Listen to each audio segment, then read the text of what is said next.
Alvin, जो कि अपने माता पिता और अपनी छोटी बहन इलिविया के साथ अपने गांव में खुशी खुशी रहा करता था। पर अचानक एक दिन एक ज्वालामुखी फटने की वजह से एल का पूरा गांव तबाह हो जाता है। हवा प्रदूषित हो जाती है, जिसकी वजह से एल की हालत भी खराब हो जाती है और पूरे गांव की फसलें भी खराब हो जाती है। और अपने भाई की जान को बचाने के लिए इलिविया खाना चुराना शुरू कर देती है, यहाँ तक कि अपनी भूख को सेक्रीफाइस करके अपने हिस्से का खाना भी एल को देने लगती है। पर 2 महीनों तक खुद कुछ ना खाने की वजह से इलिविया की मौत हो जाती है और अपनी छोटी बहन की मौत की वजह से एल बहुत ही ज्यादा उदास हो जाता है। और उसी दिन से एल डिसाइड करता है कि अब ये एक फार्मर बनेगा और आज के बाद किसी को भी भूखा मरने नहीं देगा।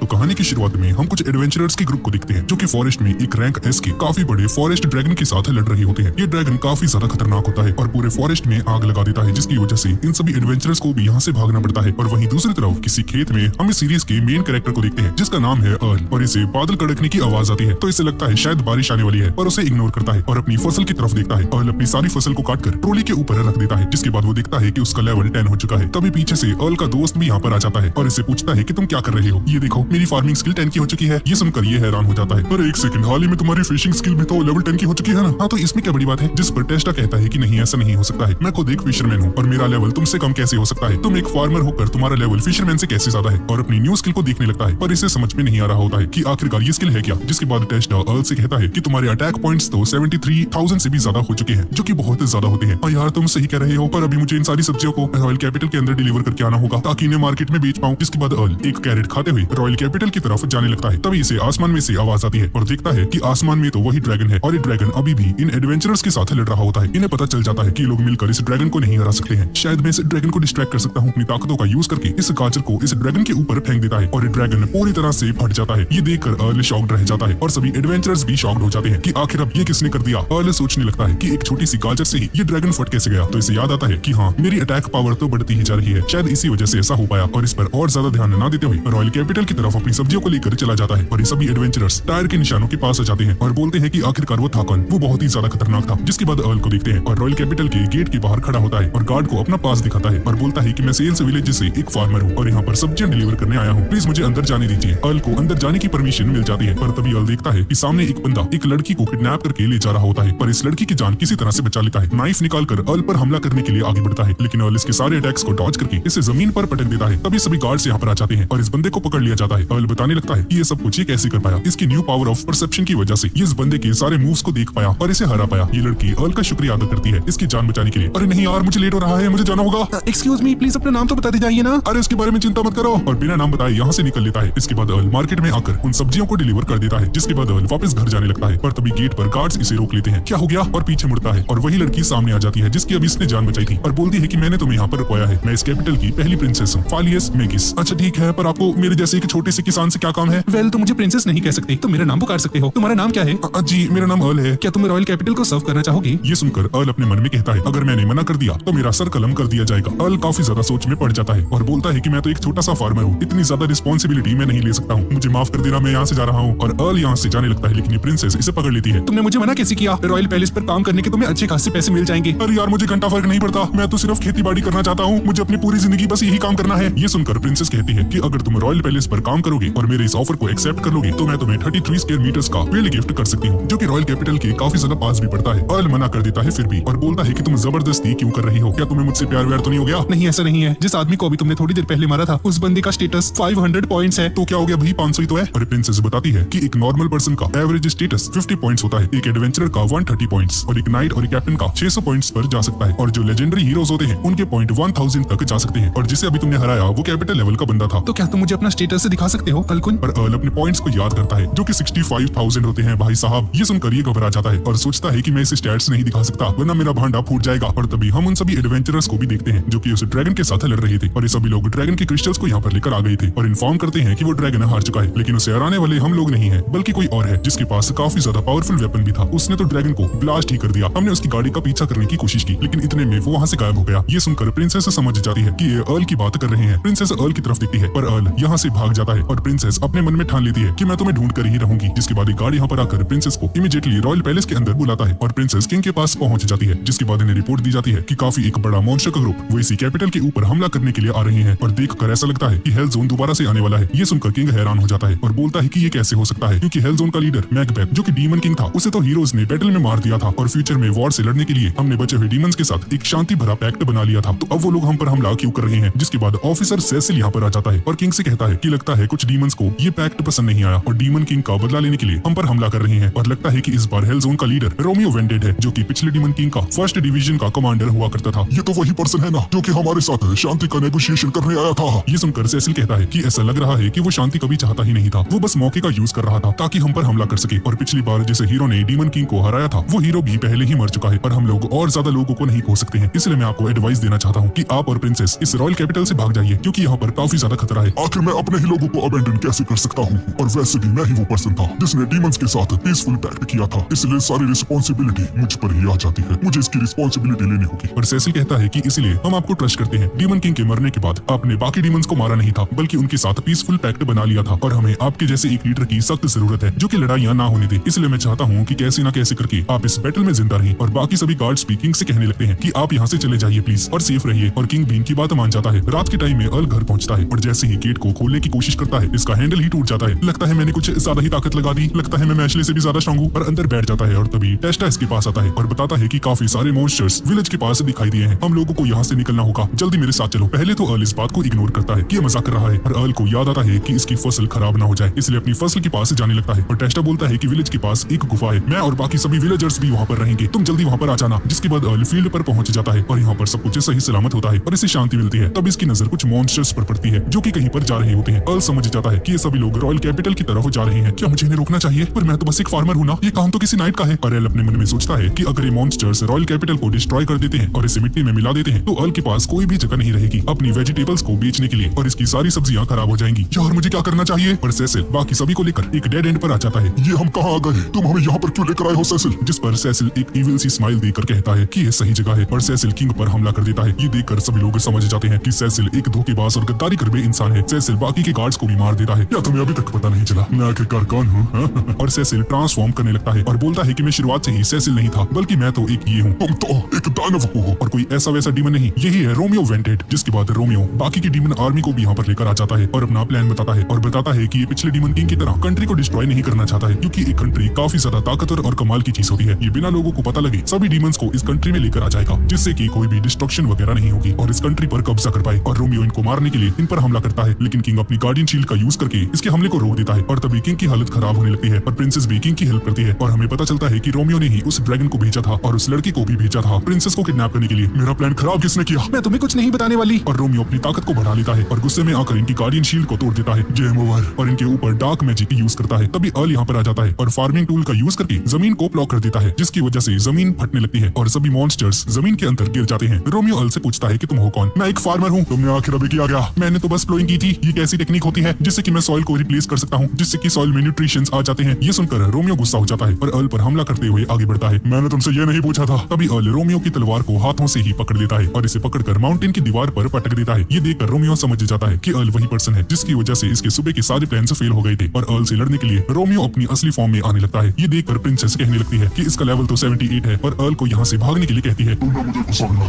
अब इसकी भरपाई लो। और रोमियो इसे पंच मारने के लिए आगे बढ़ ही रहा होता है पर अर्ल एकदम मस्त स्टाइलिश वे में खड़ा होता है और रोमियो को एक हल्का सा पंच मारता है जिसकी वजह से रोमियो यहीं पर हार जाता है। ये सभी डीमंस भी देखते हैं कि अर्ल कितना ज्यादा पावरफुल है और डर के मारे ये सभी डीमंस यहाँ से भाग जाते हैं। अगले दिन अर्ल को पैलेस के अंदर बुलाया जाता है और किंग इसका शुक्रिया अदा करता है सारी हेल्प के लिए। और अर्ल बोलता है कि मैंने ये सब तो इसलिए किया था क्योंकि मेरे पास सब्जी बेचने के लिए कोई जगह ही नहीं बचेगी अगर ये किंगडम तबाह हो गया तो और मेरी सारी सब्जियां खराब हो जाती। ये सब बातें छोड़ो, क्या तुम हमारी कंट्री को सर्व करोगे क्या? अर्ल को पहले से ही मालूम था कि किंग इससे ये बात जरूर कहेगा। तुम 100 आदमियों के बराबर हो अर्ल, तुम जो भी चाहो मैं तुम्हें वो टाइटल देने के लिए तैयार हूँ। तुम कमांडर भी बन सकते हो। नहीं मुझे माफ कीजिएगा, मैंने अपना मन बना लिया है। मैं जिंदगी भर बस फार्मिंग ही करना चाहता हूँ। तुमने हमारी हेल्प करी इसलिए हम तुम्हें 33,000 स्क्वायर मीटर फील्ड गिफ्ट करते हैं, ठीक है ना? लेकिन उसके बदले में क्या तुम गिल्ड को ज्वाइन कर सकते हो एल? क्योंकि पड़ोसी देश में और रॉयल कैपिटल में काफी ज्यादा थ्रेट आ चुका है मॉन्स्टर्स का, तो इसलिए फ्यूचर में हमें तुम्हारी हेल्प चाहिए रहेगी। ठीक है, अगर तुम मुझे फार्मिंग करने के लिए एक जगह दे सकते हो तो मैं जरूर तुम्हारी हेल्प कर सकता हूँ। जिसके बाद इन दोनों के बीच में ये डील हो जाती है पर अर्ल उस गिफ्ट में मिली हुई लैंड के पास जाकर काफी ज्यादा डिसअपॉइंटेड हो जाता है क्योंकि प्रिंसेस ने इसके साथ मजाक किया था। प्रिंसेस इसे एक वेस्ट लैंड दे देती है यानी कि एक बंजर जमीन। अरे यार ये क्या मजाक ठीक है। और प्रिंसेस इसकी हालत को देखकर हंस रही होती है। अब अगले दिन फेलिस एल को कैपिटल को एक्सप्लोर करने के लिए लेकर जाती है और एल अलग अलग तरह के फूड्स को देखकर बहुत ही ज्यादा हैरान हो जाता है और फेलिस से पूछता है कि बिना किसी टेंशन के कैपिटल के अंदर कैसे घूम रही है। अगर लोग तुम्हें पहचान लेंगे कि तुम प्रिंसेस हो तो यहाँ पर तो भीड़ ही लग जाएगी ना। जिस पर बताती है कि चिंता करने की कोई भी जरूरत नहीं है क्योंकि इसकी मेड अल भी एक डबल रोल कर रही है कैसल के अंदर, इसलिए कोई भी इसे नहीं पहचानेगा। और बताती है कि वैसे भी मैं इस तरीके से जब इस टाउन में घूमती हूँ तो मुझे टाउन के अंदर काफी सारी चीजें पता चलती हैं जो कि मेरी ड्यूटी है इनके बारे में जानना। जिसके बाद ये एल को लेकर एक एडवेंचरर्स गिल्ड में आ जाती है और एल कहने लगता है कि तुम्हें याद है ना कि मुझे एडवेंचरर नहीं बनना है। अरे हाँ मुझे मालूम है, तुम एक फार्मर बनना है ना। वैसे तुमने मुझे लैंड गिफ्ट की थी है ना, तो मुझे थोड़ा बहुत तो काम करना ही पड़ेगा प्रिंसेस। अरे ओ अभी हम पब्लिक में हैं इसलिए मुझे प्रिंसेस मत बुलाओ, अभी तो मुझे फिलिया बुलाओ। और एल कहता है कि अगर तुम अपना नाम चेंज कर भी लो तब भी लोग तुम्हें तुम्हारी शक्ल देख कर पहचान जाएंगे। और ये बताती है कि इसके हेयर में एक मैजिकल स्पेल लगा हुआ है, इसके ऊपर डिसेप्शन मैजिक लगा हुआ है तो लोगों को पता नहीं चलेगा कि ये प्रिंसेस है। जिसके बाद ये लोग गिल्ड के अंदर आ जाते हैं और तभी एक बंदा जो कि इस गिल्ड का गिल्ड मास्टर होता है ये अल के पास आता है और कहता है कि मैंने तुम्हारे बारे में काफी सारी चीजें सुनी है, हमारे साथ चलिए। जिसके बाद ये अल को लेकर रिसेप्शनिस्ट हेलेन के पास लेकर आ जाता है ताकि गिल्ड के अंदर रजिस्ट्रेशन कर सके। अल अपना नाम बताता है पर तभी अचानक से इसके पेट से गुड़गुड़ की आवाज आने लगती है और इन सभी को मालूम पड़ जाता है कि इसे भूख लग रही है। हेलेन इसे अपने साथ लेकर जाती है और इसे पेट भरकर रूका बोसू फ्रूट पाई देती है जो कि काफी ज्यादा टेस्टी भी होता है और इसे कहने लगती है कि तुमने रजिस्ट्रेशन फॉर्म के अंदर अपनी ऑक्यूपेशन को फार्मर के तौर पर रखा हुआ है तो तुमने क्या डिसाइड करके एक एडवेंचरर बनने के बारे में सोचा। और अल इसे बताता है कि एक पर्सन ने इसे एक फार्म लैंड गिफ्ट में दी थी इस कंडीशन में कि ये मॉन्स्टर्स के नंबर को कम करेगा यानी कि उनको मारेगा। और बोलता है कि मैं फार्मर के साथ साथ एक एडवेंचरर की भी जॉब लेना चाहता हूँ। तभी अचानक से वही एडवेंचरर्स यहाँ पर आ जाते हैं जिन्होंने उस फॉरेस्ट ड्रैगन को मारा था और अर्ल से कहने लगते हैं कि तुम तो वही हो ना जिसने उस एस रैंक के फॉरेस्ट ड्रैगन को एक ही बार में मार दिया था। ये सुनकर सभी लोग हैरान हो जाते हैं। अरे यार क्या यही वो बंदा है? अरे नहीं नहीं तुम्हें गलतफहमी हुई है भाई, मैं तो बस एक किसान हूँ किसान। और हेलेन इससे बताती है कि अब से ये लोग इसकी मदद करेंगे, तुम्हें कोई भी इन्फॉर्मेशन चाहिए होगी तो ये तुम्हारी मदद करेंगे। जिस पर अर्ल अपनी इंट्रोडक्शन देता है इन तीनों को। ये सभी लोग भी अपना नाम बताते हैं। मेरा नाम जेक है, मेरा नाम लामिया है और मेरा नाम ल्यूक है। हम तुम्हारे जैसे ही किसी ब्रीव एडवेंचरर का इंतजार कर रहे थे। लामिया अल के पास आती है और वो कहती है कि हम दोनों एक साथ लड़ने वाले हैं है ना। ऐसा बोलकर ये सभी एडवेंचरर्स यहाँ से निकल जाते हैं। इसके बाद अल कहने लगता है कि मुझे ऐसी फीलिंग आ रही है कि मैं अपने फील्ड से काफी ज्यादा दूर होता जा रहा हूँ। जिसके बाद हेलेन अल से कहती है कि अभी तुम जी रैंक की एक एडवेंचरर हो इसलिए तुम्हें मुश्किल वाले क्वेस्ट नहीं मिलने वाले हैं। एडवेंचरर्स की रैंक होती है जी से एसएस रैंक पर जाते हैं। वैसे तो एसएस रैंक पर हीरोज को रखा जाता है लेकिन एक्चुअल में अगर देखा जाए तो जी से एस रैंक होती है और सी से डी रैंक वालों को फुल फ्लैज वॉरियर्स माना जाता है। तुम काफी ज्यादा स्किल्ड लग रहे हो अल्कन, इसलिए तुम काफी जल्दी एस रैंक के एडवेंचरर बन जाओगे। अरे यार मुझे नहीं बनना है एस रैंक का एडवेंचरर, नहीं तो मैं काफी ज्यादा स्टैंड आउट कर जाऊंगा। जिसके बाद हेलेन अल को एक क्वेस्ट देती है जहाँ पर अल को 10 मिल्क ग्रास को कलेक्ट करना होगा फॉरेस्ट ऑफ ग्रीन में से और इसे बताती है कि इसका यूज रिकवरी पोर्शंस को बनाने में किया जाता है जो कि एडवेंचरर्स के लिए काफी ज्यादा जरूरी आइटम है। और जो मॉन्स्टर्स तुम्हें उसे फॉरेस्ट के अंदर मिल सकते हैं उन सभी की डिटेल्स मैंने इस लिस्ट में लिख दी है। ठीक है मैं समझ गया। और अल की तरफ देख कर कहती है और बोलती है कि ये तो काफी ज्यादा डेंजरस रहेगा, तुम इस कपड़ों में उन मॉन्स्टर्स के साथ लड़ने के लिए जाओगे तो। और बोलता है कि मैं आर्मर वगैरह खुद से अफोर्ड नहीं कर सकता हूँ। ये सुनकर हेलेन कहती है अगर ऐसा है तो इसे अपने साथ ले जा सकते हो और बताती है कि इस कपड़े के अंदर एक मैजिकल पावर भी है जो कि डिफेंसिव पावर्स को बढ़ाती है। अरे नहीं यार मुझे नहीं चाहिए। और हेलेन ने जबरदस्ती इसे ये पहना देती है। तुम इसे ले सकते हो, मैंने इस रोप का यूज काफी समय से नहीं किया है। अरे यार मेरी फार्मर लाइफ।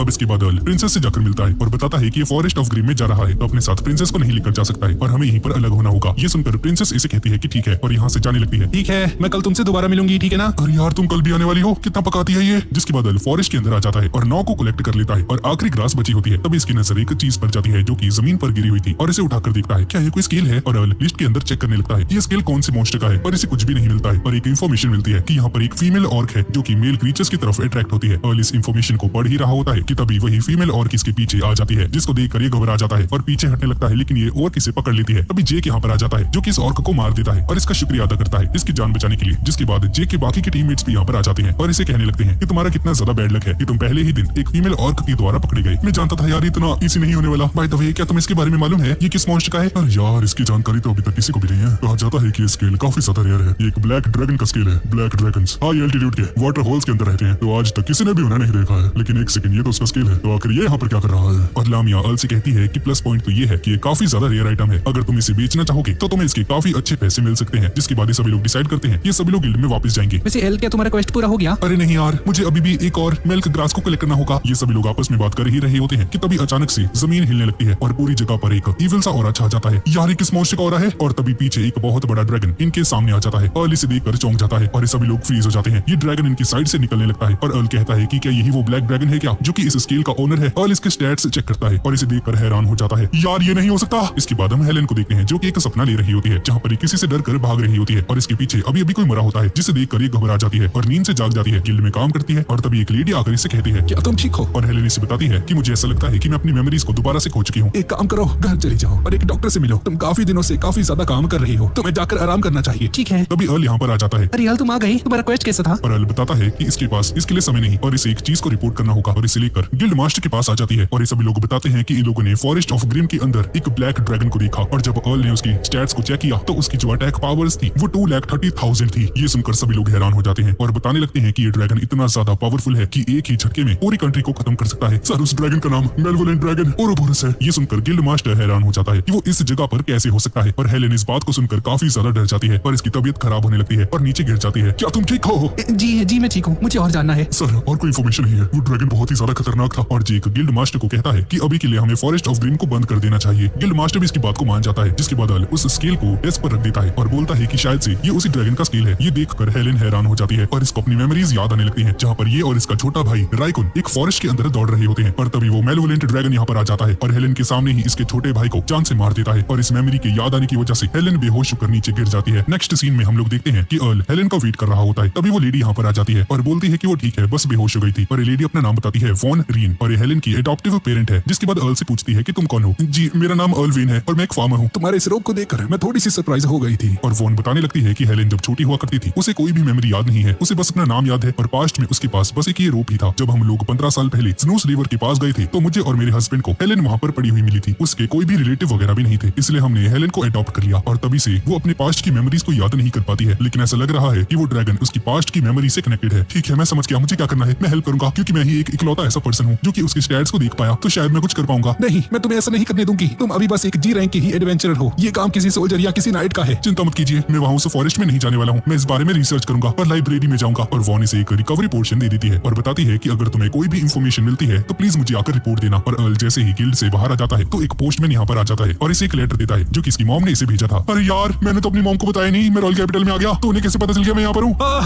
मेरा नाम रिक्स है और मेल्स को डिलीवर करना मेरा काम है। और तेजी से यहाँ से चला जाता है। इसके बाद अर्ल लाइब्रेरी में पहुंच जाता है पर काफी ज्यादा परेशान हो जाता है क्योंकि जो इन्फॉर्मेशन ये ढूंढ रहा होता है ये इसे नहीं मिल रही होती है और बोलने लगता है कि उस ड्रैगन की जो अटैक पावर है वो 2 लाख से भी ज्यादा है और एक एसएस रैंक के हीरो का जो अटैक पावर होती है वो 1000 होती है ज्यादा से ज्यादा। और अगर देखा जाए तो मेरे पास सिर्फ 50,000 है तो मतलब मैं तो कुछ भी नहीं कर पाऊंगा। जिसके बाद याद करता है कि आज से 15 साल पहले वो उनको हेलेन मिली थी तो शायद से इसे आज से 15 साल पहले की रिपोर्ट्स के बारे में पढ़ना चाहिए। पर रिसेप्शनिस्ट इसे मना कर देती है और बोलती है कि तुम्हारे पास आज से 15 साल पहले की चीजों को पढ़ने का एक्सेस नहीं है क्योंकि उन सभी को पढ़ने के लिए तुम्हारे पास एक अच्छी खासी रैंक होनी चाहिए। प्लीज यार पढ़ने दो ना बुढ़िया, मैंने कहा नहीं। तभी प्रिंसेस यहाँ पर आ जाती है। क्या मैं उस बुक को पढ़ सकती हूँ? तुम यहाँ पर क्या कर रही हो? और बताती है कि जब ये गिल्ड में गई थी तो इसे पता चला कि ये लाइब्रेरी के अंदर है इसलिए यहाँ पर आ गई। इसके बाद लाइब्रेरियन इसे परमिशन दे देती है बुक्स को पढ़ने के लिए और ये दोनों अंदर जाने लगते हैं। प्रिंसेस यार मुझे आज से 15 साल पहले की डैमेज रिपोर्ट चाहिए, स्नूस रिवर के पास की घटना। अच्छा तो तुम्हें विलेज ऑफ ऑनर के बारे में जानना है? हाँ। जिसके बाद अर्ल को एक बुक निकाल कर दे देती है। अर्ल पढ़ता है बुक को और इसे पता चलता है कि आज से 15 साल पहले विलेज ऑफ ऑनर पूरी तरह से तबाह हो गया। जब एक ट्रेडर वहाँ पर सामान बेचने के लिए गया था तो इसे पता चला कि वो पूरी जगह डिस्ट्रॉय होकर पूरी तरह से एक पत्थर के टुकड़े में बदल चुकी थी। और जब वहाँ पर इन्वेस्टिगेशन की गई तो पता चला तो वहाँ पर विलेज में इस तरह के काफी सारे स्केल्स को पाया गया था। तो इन सभी को लगा कि ये सारे स्केल्स उस ड्रैगन के हैं। मेलवोलेंट ड्रैगन ओरोबोरस काफी ज्यादा बुरा ड्रैगन है जो कि काफी ज्यादा तबाही लेकर आता है। ऐसा कहा जाता है कि उसकी प्रेजेंस इमोर्टल है, लेकिन उस मेलवोलेंट ड्रैगन की लड़ाई बेनेवोलेंट ड्रैगन विराट के साथ हुई जिसकी वजह से वो ड्रैगन मारा गया। जिसका मतलब है कि मेलवोलेंट ड्रैगन मारा गया जिसे उसके बाद हिस्ट्री बुक के अंदर रिकॉर्ड कर दिया गया। क्या वो सच्ची में मर गया क्या? जिस पर प्रिंसेस बताती है कि हमें हर जगह पर वैसे ही स्केल्स दिखे हैं जो कि मेलवोलेंट ड्रैगन के हैं। तो शायद से ये जो मेलवोलेंट ड्रैगन है ये वापस से रिवाइव हो चुका है जिसका मतलब है कि दुनिया खतरे में है। अच्छा तो इस बात को सीक्रेट रखा गया हाँ ताकि उनके बीच में डर ना आ जाए। हाँ मुझे भी इसके बारे में नहीं पता था। तो ठीक है कल मैं विलेज ऑफ ऑनल के अंदर जाकर इन्वेस्टिगेशन करूंगा। मैं भी तुम्हारे साथ चलूंगी। क्यों भाई क्यों, तू क्या रही है? अब अगले दिन ये लोग विलेज ऑफ ऑनल में पहुंच जाते हैं जहाँ पर ये देखते हैं कि सब कुछ पूरी तरह से खंडर बन चुका है और इन्हें यहाँ पर लगता नहीं है कि कोई भी क्लू मिल सकता है। जिसके बाद अर्ल को किसी बच्चे की आवाज आने लगती है जो कि इसे अपनी तरफ बुला रहा होता है। अर्ल उसके पास जाता है और एक ग्रेव यार्ड के पास पहुंच जाता है। तभी उस ग्रेव के अंदर से एक बच्चा बाहर निकलता है।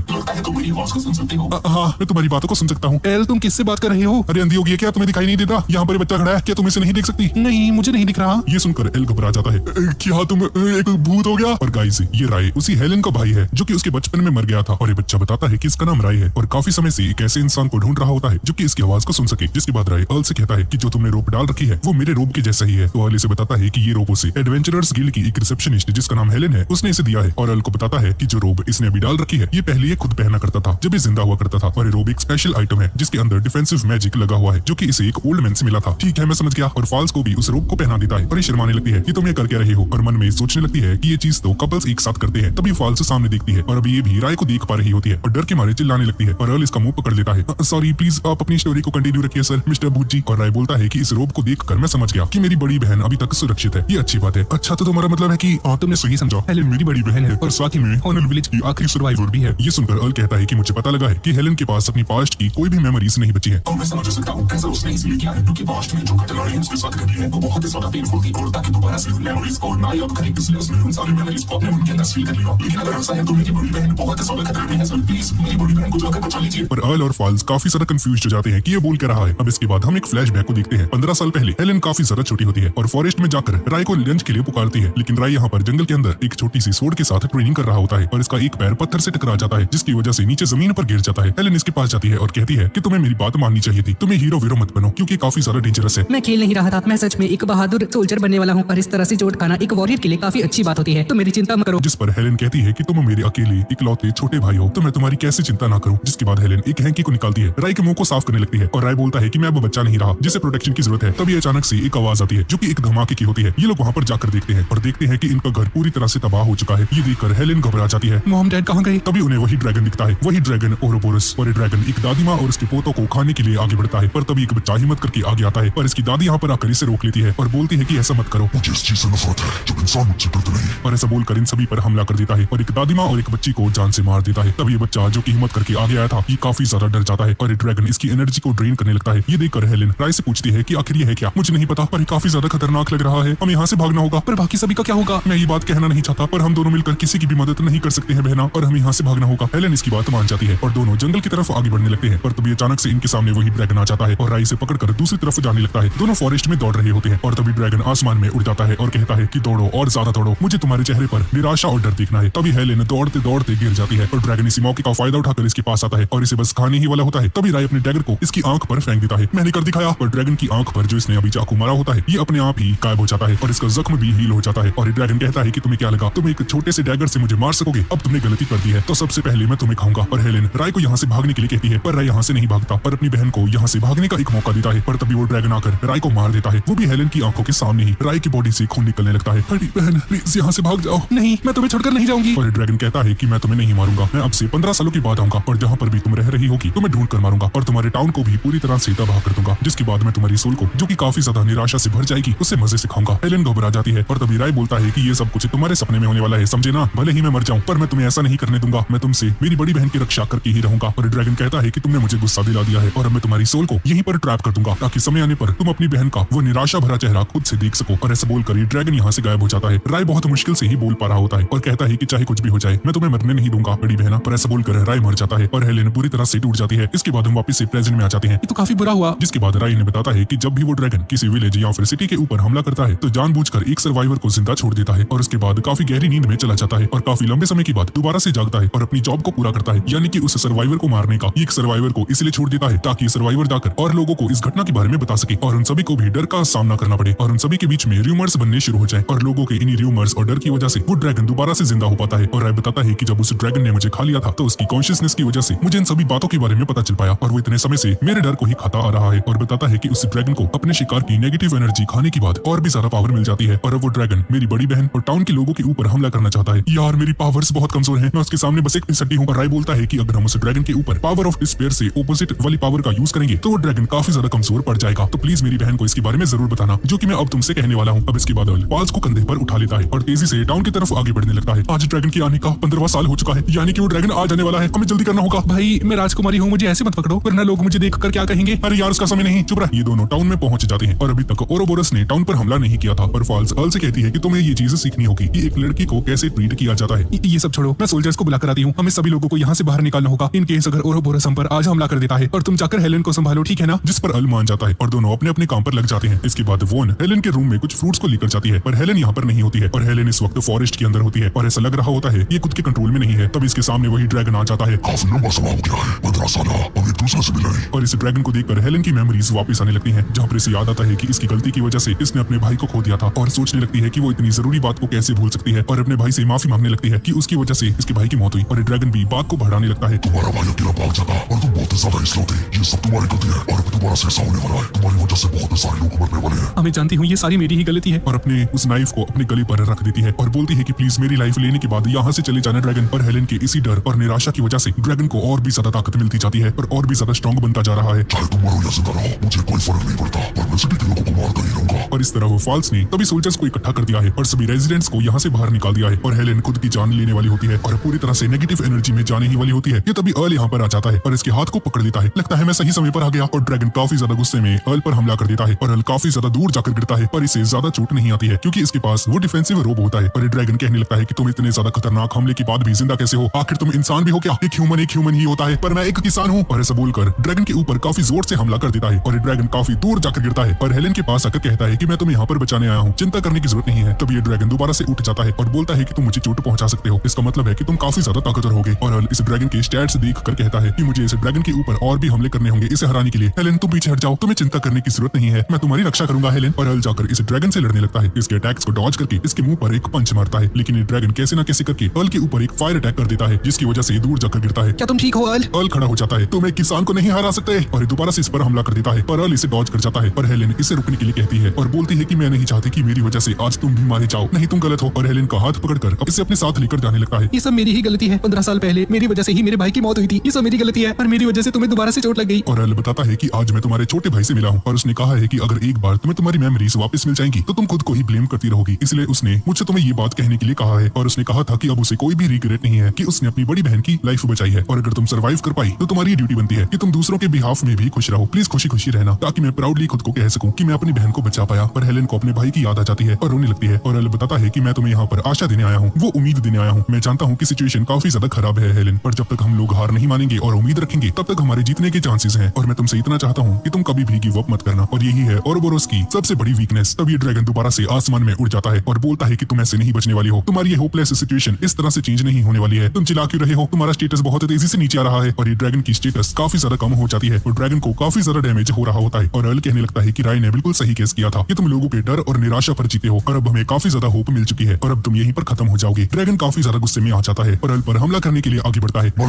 और अर्ल इसे एक पंच मारता है और ये ड्रैगन नीचे जमीन पर जाकर गिरता है। क्या बात है, लगता है मैं सबसे ज्यादा ताकतवर हो चुका हूँ। और तभी अचानक से हेलेन अर्ल के पास आ जाती है और अपने डैगर को इसके पेट में डाल देती है और अर्ल का काफी ज्यादा खून बहने लगता है और हेलेन एक इविल स्माइल करती है और अर्ल काफी ज्यादा हैरान हो जाता है कि अब ये क्या हुआ और हीलिंग पोशन लेने की कोशिश करता है पर नीचे गिर जाता है। हेलेन दोबारा से इस पर हमला कर देती है और एल बहुत मुश्किल से ही डॉज कर पाता है। एल इससे पूछता है कि ऐसा क्यों कर रही है, पर हेलेन इसे खत्म करने के लिए आगे बढ़ जाती है। तभी एक पंख बीच में आ जाता है और होली ड्रैगन मिराज यहाँ पर आ जाता है और रिवील करता है कि हेलेन को एक इविल ड्रैगन ने पोजेस कर लिया है। होली ड्रैगन एल को हील कर देता है और इसे अपनी शक्तियां देता है, पर इसके कारण कमजोर होकर नीचे गिर जाता है और एल से कहता है कि इसने एल को ब्लैक ड्रैगन को प्यूरिफाई करने और हेलेन को बचाने की ताकत दे दी है। तब ये इविल ड्रैगन हंसने लगता है जो कि अभी हेलेन के अंदर आ चुका है और सोचता है कि एल हेलेन पर हमला नहीं करेगा, पर एल इस पर मुक्का मार देता है। ड्रैगन काफी ज्यादा हैरान हो जाता है और एल हेलेन की आंखों में देखता है, तुम्हारी हिम्मत कैसे हुई? और एल इसे बताता है कि मैंने हेलेन की आंखों में देख लिया कि आखिर वो मुझसे क्या कहना चाहती है। और तभी हमें पता चलता है कि एल हेलेन की आवाज को सुन सकता है जहाँ पर इसे कहती है कि मैं पोजेस हो चुकी हूँ, लेकिन मैं अपने हाथों से और लोगों को चोट नहीं पहुंचाना चाहती हूँ, इसलिए मुझे और ओरोबोरस को मार डालो ताकि ये सारी चीजें खत्म हो जाए। और एल ऐसा ही करता है, इस पर हमला कर देता है, जिसके बाद एल को लगता है कि हेलेन की बॉडी में से ओरोबोरस से चला गया है। क्या तुम ठीक हो? हेलेन खड़ी हो जाती है, लेकिन अचानक से ओरोबोरस बाहर आ जाता है और हेलेन की बॉडी में से निकलकर इस बार अर्ल की बॉडी को पोजेस करने लगता है और ओरोबोरस मिराज से कहने लगता है कि मैं जीत चुका हूँ, अब मेरे प्लान को कोई भी तबाह नहीं कर सकता है। और तब ये देखता है कि अचानक से एक अजीब सी चीज होने लगती है। जैसे ही ओरोबोरस ड्रैगन अर्ल की माइंड को पढ़ता है तो देखता है कि इसका माइंड तो पूरी तरह से ब्लैंक है, इसके दिमाग में बस इसका फील्ड ही चल रहा है, मूली गाजर गोभी बैंगन बस यही सब है इसके दिमाग में, जिसकी वजह से ओरोबोरस ड्रैगन अर्ल को पोजेस नहीं कर पाता है और अर्ल की बॉडी में से बाहर आ जाता है और हैरान होकर कहता है कि आखिर ये हुआ क्या, इस लड़के ने मेरी पोजेशन को भी रोक लिया और मुझे अपनी बॉडी में से बाहर भी निकाल दिया। तभी अचानक से मिराज ड्रैगन खड़ा हो जाता है और ओरोबोरस से कहता है कि तुम हार चुके हो और अपनी पावर्स का यूज करता है, जिसकी वजह से ये हेलेन के ऊपर से ओरोबोरस की पोजीशन को हटा देता है और इस ओरोबोरस को डैमेज होने लगता है और यहाँ से गायब होना शुरू हो जाता है। और मिराज ड्रैगन अर्ल का शुक्रिया अदा करता है और यहाँ से पूरी तरह से गायब हो जाता है, जिसके बाद सब कुछ नॉर्मल हो जाता है और पूरे टाउन के ऊपर से काले बादल गायब हो जाते हैं। इसके बाद शाम हो जाती है जहाँ पर अर्ल गिल के ट्रीटमेंट रूम में होता है और इसे होश आ जाता है और उठकर देखता है कि फाल्स और हेलेन इसके सामने ही खड़े होते हैं, जो कि इससे पूछते हैं कि क्या तुम ठीक हो क्या? हाँ मैं ठीक हूँ। फाल्स इसे गले लगा लेती है, मुझे चिंता हो गई थी, पर बाद में शर्मा कर दूर हो जाती है। वैसे ओरोबोरस का क्या हुआ? और हेलेन इसे बताती है कि तुम्हारे और मिराज की वजह से वो सेफली प्यूरिफाई हो चुका है और वहाँ से गायब हो चुका है, शुक्र है। जिसके बाद हेलेन इसे कहती है कि ओरोबोरस ड्रैगन को हराने के बाद मिराज की पूरी ताकत एग्जॉस्ट हो गई थी और वो भी लाइट के साथ डिसअपीयर हो चुका है। एक सेकंड हेलेन, क्या तुम मिराज ड्रैगन की बात कर रहे हो जो कि एक लेजेंडरी ड्रैगन है? हाँ, फाल्स वो ड्रैगन अचानक से ही आ गया था और उसने मुझे ताकत दी। ये सुनकर फाल्स हैरान हो जाती है, जिसके बाद अर्ल हेलेन से कहता है कि तुम्हें तो ओरोबोरस ने पोजेस कर लिया था ना, क्या तुम अब ठीक हो क्या? हाँ मैं ठीक हूँ, लेकिन एक अजीब चीज हो चुकी है। और अपने हाथ को आगे करती है और अपने हाथ को ड्रैगन वाला हाथ बना लेती है। ये देखकर एल डर जाता है, ये तो ओरोबोरस का हाथ है, मुझे इसे हराना होगा। लेकिन हेलेन दोबारा से अपने हाथ को सही कर लेती है और बोलती है कि मैं अब इसे कंट्रोल कर सकती हूँ। ये देखकर ये दोनों हैरान हो जाते हैं और तालियां बजाने लगते हैं और हेलेन इसे बताती है कि अब ये किसी भी अपने बॉडी पार्ट को ट्रांसफॉर्म कर सकती है जब चाहे इसकी मर्जी से। क्या तुम्हें इससे तकलीफ नहीं होती? और ये बताती है कि ओरोबोरस के डिसअपीयर होने के बावजूद भी उसकी पावर्स मेरे अंदर ही रह गई हैं। ओरोबोरस ने इन ताकतों का यूज लोगों को मारने में किया, तो क्यों ना मैं इन ताकतों का यूज लोगों की भलाई के लिए करूं। वैसे भी तुमने राय का जो मैसेज मुझे दिया था वो मुझे अच्छे से मुझे याद है अब से ये हेलेन की ड्यूटी है कि सभी लोगों के बिहाफ पर खुश रहूं, इसलिए आज से और अभी से मैं खुश रहूंगी, वरना राय का मरना वेस्ट हो जाएगा। क्या बात है, फाल्स ये सारी चीजें देख लेती है और जेलस फील करने लगती है। क्या तुम दोनों को रूम चाहिए? अरे नहीं यार, ऐसा कुछ नहीं है। और हेलेन फाल्स से पूछती है कि अर्ल और तुम दोनों कैसे रिलेटेड हो भाई, और फाल्स से कहती है कि हम दोनों बचपन के चड़ी बड़ी हैं। तुमसे मिलकर अच्छा लगा। तभी गेट खुल जाता है और गिल्ड मार्शल और बाकी सभी एडवेंचरर्स भी यहाँ पर आ जाते हैं और ये सभी एडवेंचरर्स अर्ल से कहने लगते हैं कि हमने सुना है कि तुमने ओरोबोरस को हरा दिया। अगर मैं होता ना तो मैं तुम्हारी मदद जरूर करता। हाँ, तुम तो एक छोटे से ड्वार्फ से भी लड़ जाते हो, तुम उसकी क्या हेल्प करोगे? और ये सभी लोग आपस में लड़ने लगते हैं और वो उन्हें कहती है कि यहाँ पर शोर मत मचाओ, अर्ल को यहाँ पर अरेस्ट करने दो। तभी अर्ल खड़ा हो जाता है, अरे यार मुझे कुछ नहीं हुआ, मैं बिल्कुल ठीक हूँ। तो क्यों ना पार्टी कर जाए, अर्ल एक ओरोबोरस को हराया है। जिस पर सभी लोग मान जाते हैं। तभी ल्यूक कहने लगता है कि क्या कैसल से हमें कोई रिवॉर्ड वगैरह मिलेगा क्या, क्योंकि हमने ओरोबोरस को जो हराया है भाई। जिस पर फाल्स भूल जाती है कि ये प्रिंसेस नहीं है और इन सभी से कहने लगती है कि तुम सभी को बहुत अच्छा रिवॉर्ड दिया जाएगा। जिस पर सभी लोग फाल्स पर शक करने लगते हैं कि भाई ये कौन है जो बोलेगी, ये कौन होती है देने वाली। पर फाल्स एक बहाना लगा देती है और यहाँ से बचकर चली जाती है। अब इसके बाद सभी लोग अर्ल के लिए पार्टी करते हैं और अर्ल अपने मन में कहता है कि कल इसे जाना होगा क्योंकि कल इसे आलू की खेती करनी है। तभी फाल्स इसके पास आ जाती है और बोलती है कि तुम अपने फील्ड के बारे में दोबारा से सोचने लग गए ना, कम से कम आज के दिन तो तुम्हें मजे करने चाहिए भाई, थोड़ा ब्रेक ले लो। हाँ तुम सही कह रही हो, तुम्हारा शुक्रिया। और फाल्स इसे कहने लगती है कि जब मैं कैसल के वॉल के ऊपर खड़ी थी तो मैं ओरोबोरस के साथ लड़ने के लिए तैयार हो गई थी, लेकिन मुझे पता था कि मैं उसके सामने बहुत ज्यादा कमजोर हूँ। लेकिन जब मुझे याद आया कि उस ड्रैगन से तुम फाइट कर रहे हो तो मुझे कोई भी चिंता नहीं हुई। तभी इन दोनों को आवाज आने लगती है और देखती है कि हेलेन बाकी के एडवेंचरर्स को अपनी ताकत दिखा रही होती है। अब अगली सुबह अर्ल अपनी फील्ड में वापस आ जाता है। टेस्ट अब इसके साथ होता है और इसकी हेल्प करता है। वैसे क्या तुम्हें मुश्किल नहीं होती क्या रॉयल कैपिटल की फील्ड के ऊपर और विलेज ऑफ सेल्स की फील्ड पर भी एक साथ काम करने में? अरे नहीं यार, मुझे तो मजा आता है, चाहे मैं कहीं पर भी गार्डनिंग करूं। तभी अर्ल के लिए एक लेटर आ जाता है और इस पोस्टमैन से पूछता है कि तुम्हें कैसे पता चला कि आज मैं यहाँ पर रहूंगा भाई। जिस पर ये पोस्टमैन कहता है मैं एक प्रोफेशनल पोस्टमैन हूँ, मैं एक प्रो हूँ, और ऐसा बोलकर यहाँ से तेजी से चला जाता है। भाई नमुन्ना ये बंदा इस लेटर को पढ़ने लगता है और इसे पता चलता है कि लेटर इसके डैड ने इसे भेजा है और एक इमरजेंसी बात है। अर्ल इसे पढ़ता है और इसमें लिखा होता है कि हमने सुना कि तुम रॉयल कैपिटल के अंदर पहुंच चुके हो बेटा। जब हमने तुमसे आने के लिए कहा था तब तुमने मना कर दिया था, तो अचानक से तुम्हारा मूड कैसे बदल गया? क्या तेरी कोई बंदी बन गई है क्या? लिव इन में रह रहा है? ये सुनकर अर्ल हंसने लगता है। अरे यार डैड भी कितने मजाकिया हैं, ऐसा कभी नहीं हो सकता। और आगे लिखा होता है कि क्या तुम हमसे मिलने आ सकते हो क्या? आने का खर्चा इस लेटर के साथ अटैच्ड है, प्लीज उसका यूज करके हमारे साथ मिलने आओ। लगता है तुम्हारे पिता तुम्हें याद कर रहे हैं। वैसे तुम्हें कितना समय हो गया उनसे मिले हो यहाँ? अर्ल काउंट करने की कोशिश करता है कि कितने सालों से घर नहीं गया है, पर काउंट नहीं कर पाता, इससे काफी लंबा समय हो चुका है। तो तुम्हें जाना चाहिए, अपने पिता से मिलकर आओ। पर यार अभी भी गिल्ड की काफी ज्यादा क्वेस्ट बची हुई है, मैं इन सभी को पूरा करके वापस जाऊंगा फिर ना। अब अगले सीन में एल टाउन के अंदर एक शॉप पर जाता है और यहाँ से एक टमाटर खरीदता है। भाई साहब ये तो परफेक्ट है भाई, ये कहाँ से बना है? मुझे इसका कल्टीवेशन प्रोसेस जानना है। और शॉपकीपर इसे बताता है कि ये टमाटर बड़े मजेदार लुरगुस में प्रोड्यूस किए गए हैं क्योंकि वहाँ का फर्टिलाइजर काफी ज्यादा बढ़िया है, इसलिए काफी ज्यादा डिलीशियस बनते हैं। तभी शॉपकीपर देखता है कि अर्ल तो यहाँ से गायब हो चुका है और तेजी से एडवेंचरर्स गिल्ड में पहुंच जाता है और हेलेन से कहता है कि मुझे परमिशन चाहिए ताकि मैं अपने घर जा सकूं। ये सुनकर हेलेन घबरा जाती है। एक सेकंड, क्या तुम गिल्ड को क्विट करने वाले हो? अरे नहीं, ऐसा नहीं है। दरअसल मेरे घर वाले लुरगुस में माइग्रेट हो चुके हैं, पर मैंने सुना है कि लुरगुस का फर्टिलाइजर भी काफी ज्यादा अच्छा है और मैं उसे खरीदना चाहता हूँ और इसी बहाने मैं अपने पेरेंट्स से भी मिल लूंगा क्योंकि मैं उनसे काफी सालों से नहीं मिला हूँ, बस लवारिश की तरह बाहर घूमता रहता हूँ। तो क्या तुम मेरी प्लीज सारी क्वेस्ट को किसी और एडवेंचरर को दे दोगी क्या प्लीज? ठीक है, कोई बात नहीं, मैं तुम्हारी इस क्वेस्ट को पूरा कर दूंगी।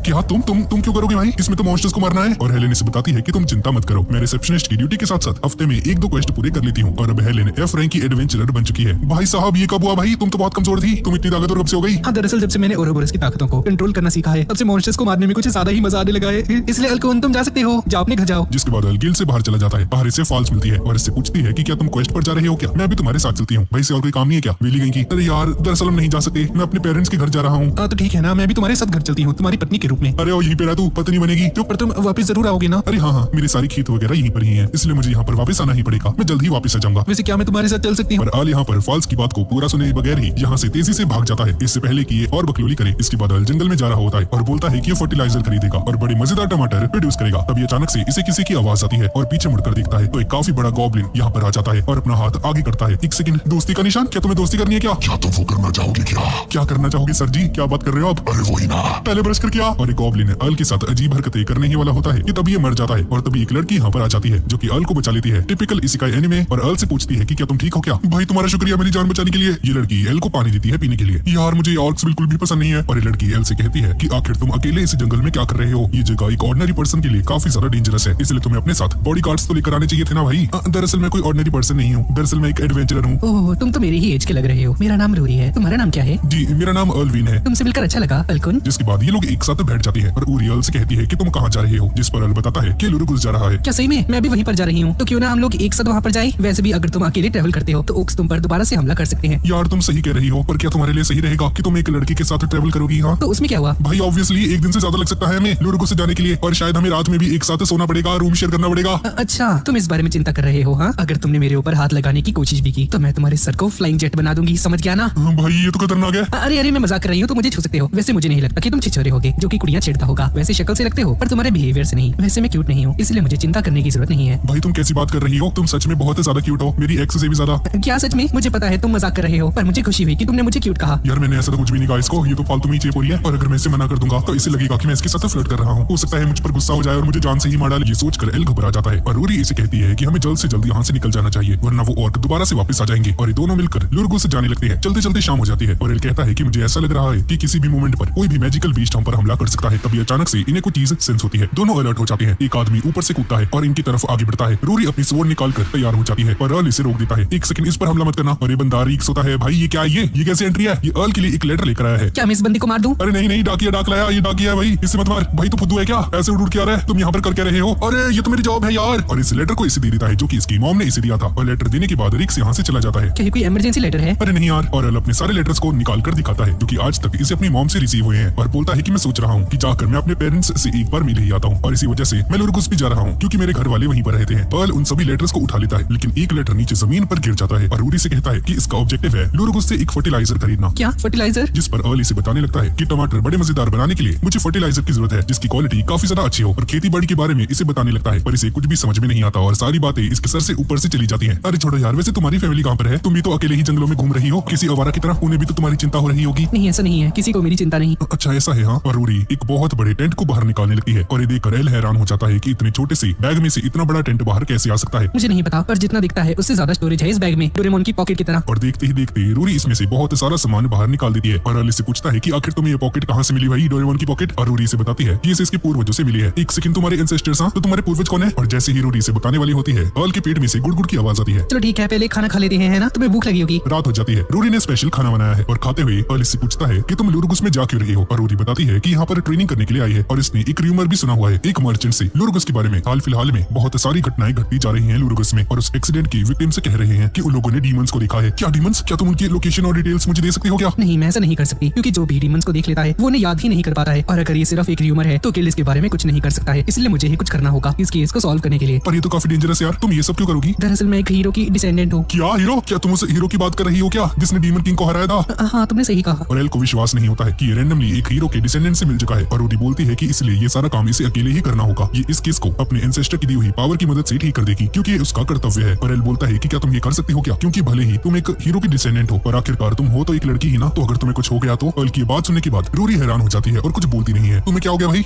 माफ करना, ये ऐसा पहली बार हो रहा है कि किसी ने मेरे बारे में चिंता की है। ये सुनकर एल घबरा जाता है और इससे माफी मांगने लगता है और बोलता है कि अगर तुम्हें बुरा लगा तो मैं माफी चाहता हूँ। जिसके बाद रूरी खड़ी हो जाती है। सोने का समय हो चुका है। इसके बाद एल अपने कारपेट को निकालकर यहीं पर बिछा देता है। क्या तुम यहीं पर सोने वाले हो क्या, जमीन पर ही? अरे हाँ यार, क्योंकि हम लोग एक साथ तो नहीं सो सकते हैं ना, मुझे ये सब चीजें पसंद नहीं है। ठीक है मैं समझती हूँ, पर अगर तुम जमीन पर सोते हो तो सुबह उठकर तुम्हारी गर्दन में काफी ज्यादा दर्द होगा, इसलिए तुम टेंट के अंदर मेरे साथ सो सकते हो एल, क्योंकि मुझे तुम पर भरोसा है कि तुम छिछोरे नहीं हो। नहीं यार, तुम मुझ पर कुछ ज्यादा ही भरोसा कर रही हो। नहीं मैं बस गो विद द फ्लो हो रही हूँ, मुझे तुम पर भरोसा है। और ऐसा बोल कर जाने लगती है और बोलती है कि अगर तुम ऐसे बाहर सोते हो तो ऑक्स तुम पर हमला कर सकते हैं। ये सुनकर एल घबरा जाता है और जाकर टेंट के अंदर सोने लगता है। अब टेंट के अंदर आने के बाद रूरी अर्ल से कहती है कि तुम यहाँ पर सो सकते हो। एक सेकंड, पहले से यहाँ पर 2 बेड कैसे है भाई? तुम्हारी प्लानिंग है क्या? ट्रैवल करते वक्त मैं हमेशा से ये सोचती थी कि मैं किसी के साथ बात कर पाऊँ जब तक मैं सोना जाऊँ। पर अर्ल भी इसके लिए मान जाता है, जिसके बाद ये दोनों सोने लगते हैं और रूरी सो जाती है। अच्छा तो तुम काफी जल्दी सो गई। हाँ ठीक है, गुड नाइट। अर्ल भी सोने लगता है, जिसके बाद रूरी नींद में ही अर्ल के वहाँ पर जोर जोर से लाते मारना शुरू कर देती है और काफी बार इस पर लाते मारती है। अगली सुबह दोनों लुरगुस में पहुंच जाते हैं और अर्ल की हालत खराब हो चुकी है, इसकी पट्टी वट्टी लग चुकी है। अरे ये क्या, तुम्हें ये चोट कैसे लगी? तूने तो किया ये, चल छोड़ो इस बात को। वैसे क्या तुम लुरगुस में पहली बार आ रहे हो? हाँ, मैं हमेशा विलेज के अंदर ही रहता था और अपनी सब्जियां बेचने के लिए रॉयल कैपिटल में जाता था। क्या तुम एक फार्मर हो क्या, और साथ में एक एडवेंचरर भी हो? दरअसल मैं अभी एडवेंचरर हाल ही में बना हूँ, उससे पहले मैं एक किसान ही था। तुम्हें कोई बॉडीगार्ड हायर कर लेना चाहिए क्योंकि तुम अभी अनाड़ी हो। इसके बाद ये लोग टाउन में आ जाते हैं और अलग अलग रास्ते पर जाने लगते हैं और बोलती है कि ये जर्नी काफी ज्यादा छोटी थी, तुम्हारे साथ बात कर मुझे काफी ज्यादा मजा आया। और रूरी थोड़ी सी परेशान हो जाती है और अर्ल से कहता है कि क्या तुम थोड़े दिनों के लिए मेरी बॉडीगार्ड बन सकती हो क्या, क्योंकि मैं थोड़े समय तक यहीं पर रहने वाला हूँ, उसके बाद मैं वापस चले जाऊंगा और जब तुम्हारी इन्वेस्टिगेशन पूरी हो जाएगी तो तुम मुझे कैपिटल तक गार्ड करके वहाँ पर पहुंचा देना। रूरी ये सुनकर खुश हो जाती है, जिसके बाद अर्ल के लिए अपने मैप के अंदर अर्ल के होटल की लोकेशन नोट कर देती है और इसे मैप पकड़ा कर यहाँ से चली जाती है। तो ठीक है, अब समय आ चुका है मेरे घर वालों से मिलने का। जिसके बाद रूरी एक आंटी के पास जाती है और उन डीमंस के रूमर्स के बारे में पूछने लगती है, पर इस आंटी को कुछ भी नहीं पता होता है, बिल्कुल रेखा गुप्ता की तरह। अब रूरी को कोई भी इन्फॉर्मेशन नहीं मिलती है। तो क्या इसका मतलब है कि उस मर्चेंट ने मुझसे झूठ कहा था क्या इस रूमर के बारे में? अभी इसे अपनी मेमोरीज याद आने लगती है, जहाँ पर कुछ लोग इसे लूजर कहकर पुकार रहे थे और बोलते हैं कि आखिरकार तुम खुद को एक हीरो के डिसेंडेंट कैसे पुकार सकती हो। रूरी इस मेमोरी को इग्नोर कर देती है पर कहती है कि नहीं, मुझे अपनी इन्वेस्टिगेशन पर ध्यान देना होगा। और इसे किसी लड़की के चिल्लाने की आवाज आती है और वहाँ पर जाकर देखती है कि एक लड़की इसे बताती है कि एक डीमन इसकी छोटी बहन को ऑब्डक्ट करके चला गया है। क्या वो डीमंस के रूमर्स सच हैं क्या? वो डीमन कहाँ गया है? और ये लड़की बताती है कि वो इस तरफ गया है, फॉरेस्ट ऑफ इल्यूशंस की तरफ। चिंता मत करो, सब मुझ पर छोड़ दो। और रूरी वहाँ पर चली जाती है और हम यहाँ पर एक आदमी को देखते हैं जो कि पेड़ के पीछे खड़ा होकर रूरी को ही देख रहा होता है। अब अगले सीन में एल अपने घर पर पहुंच जाता है और नॉक करता है। तभी अचानक से गेट खुल जाता है और कोई एल पर हमला कर देता है और एल को पूरे टाउन के अंदर घुमा देता है। और ये एल की मॉम होती है जो कि एल को कसकर पकड़ लेती है और इसकी मॉम कुकिंग, लॉन्ड्री और बाकी सभी घर के काम संभाल सकती है और इनकी पर्सनैलिटी काफी ज्यादा एनर्जेटिक है और बहुत ज्यादा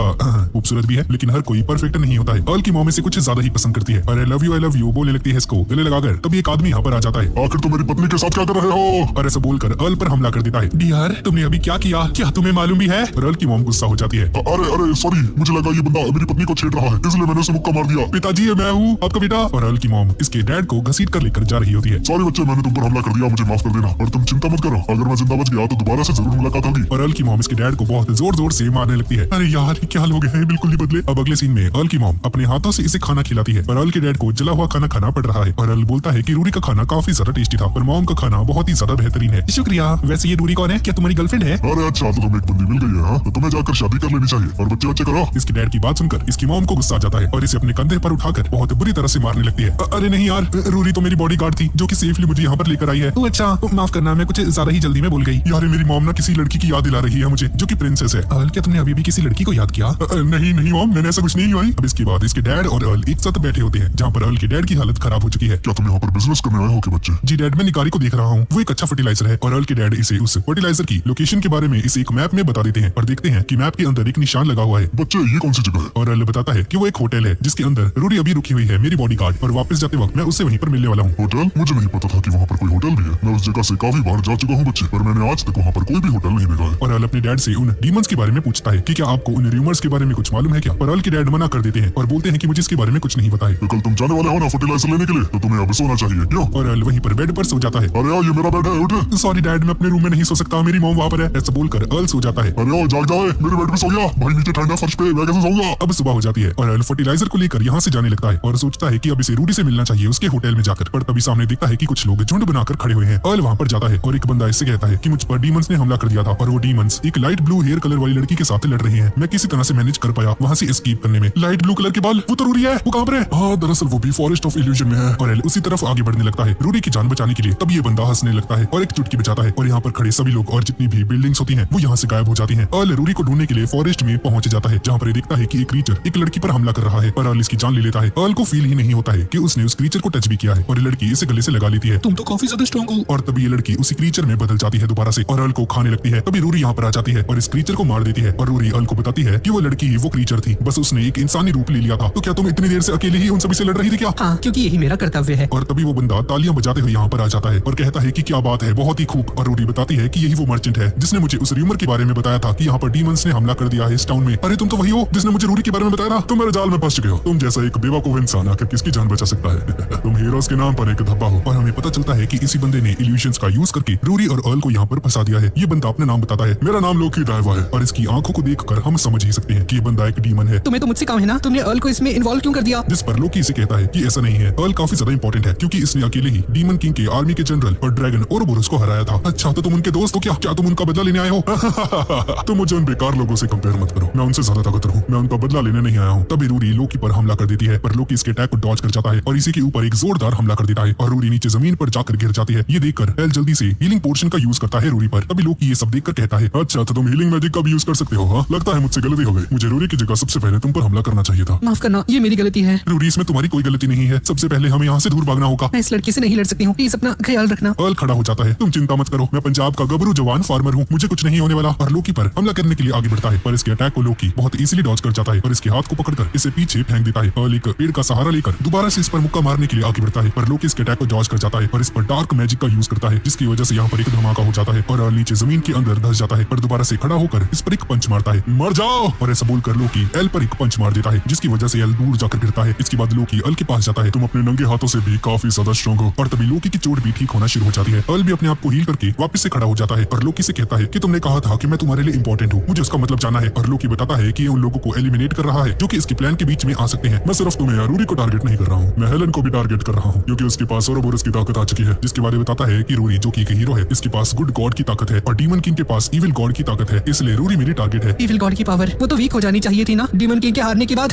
ये बात तुम्हारे ऊपर भी लागू होती है क्योंकि तुम्हारे पास गुड गॉड की ताकत है और तुम उसको बिल्कुल भी रिलीज नहीं कर सकते हो। तुम्हारे पास गुड गॉड की ताकत का कोई भी ट्रेस नहीं है। और लोकी दोबारा से अपने लीच मॉन्स्टर्स को बाहर निकाल देता है और बोलता है कि बहुत बातें हो गई, अब इस खेल को खत्म करने का समय आ चुका है। और अब लीच मॉन्स्टर्स रूरी को खाने ही वाले होते हैं, पर अर्ल यहाँ पर आकर इसे बचा लेता है, जिसके बाद दोनों मिलकर इन मॉन्स्टर्स से फाइट करने लगते हैं। रूरी अर्ल से कहती है कि तुम यहाँ से चले जाओ, ऐसा कभी नहीं हो सकता। दोनों मिलकर उन मॉन्स्टर्स को मारते हैं। तुम यहाँ से भाग भी नहीं जाते। मैं एक अल्टीमेट फार्मर बनना चाहता हूँ और अगर मैं तुम्हें यहाँ पर अकेला छोड़कर भाग जाता हूँ तो मैं एक अच्छा इंसान नहीं रहूंगा। और अब लोकी इन दोनों पर हमला कर देता है। डार्क मैजिक का यूज करके अर्ल रूरी को पकड़ लेता है ताकि रूरी पर कोई भी हमला ना लग सके। और धुआं हटने के बाद हम लोग देखते हैं कि इन दोनों की हालत खराब हो चुकी है और अर्ल दोबारा से खड़ा हो जाता है। लगता है मैंने अपनी ताकतों को कुछ ज्यादा ही यूज कर लिया। जिसके बाद एक लीच मॉन्स्टर यहाँ पर आता है और रूरी पर हमला कर देता है। रूरी भी दूर जाकर गिर जाती है, जिसके बाद लीच मॉन्स्टर्स अर्ल पर हमला करके इसे नीचे जमीन पर ढा लेते हैं। और हमें पता चलता है कि अर्ल के पीछे जो फर्टिलाइजर था वो थोड़ा थोड़ा टूटने लगता है। मैं तुम्हें शुरुआत से ही नहीं मारना चाहता था बच्चे, मैं तो तुमसे बस लड़ना चाहता था, पर मुझे लगता है कि मेरी ड्यूटी यहाँ पर पूरी हो चुकी है, क्योंकि अब तुम लड़ने के लायक नहीं बचे हो, क्योंकि जिन लीच मॉन्स्टर्स ने तुम्हें पकड़ रखा है ये मॉन्स्टर्स तुम्हें नहीं छोड़ने वाले। अगर तुम इनसे पीछा छुड़ाने की कोशिश करते हो तो तुम्हारी स्किन भी साथ में उतर जाएगी। अर्ल को बहुत ज्यादा दर्द हो रहा होता है और लोकी रूरी से भी कहता है कि अब तुम्हें भी यहीं पर मरना होगा और अपने मैजिक का रूरी पर यूज करने लगता है। ये देखकर रूरी रोने लगती है और बोलती है कि मैं सच में यूजलेस हूँ। और डैड, मॉम और अर्ल को सॉरी कहने लगती है। और हम रूरी की एक मेमोरी को देखते हैं जहाँ पर रूरी के पिता से कहते हैं कि चाहे लोग कुछ भी कहें तुम उनकी बातों पर ध्यान मत देना। पर डैड, सभी लोग कहते हैं कि मैं हीरो नहीं बन सकती हूँ। ऐसा सच नहीं है, मैं तुम्हारा पिता हूँ और मैं तुम्हारी साइड हमेशा रहूंगा बच्ची,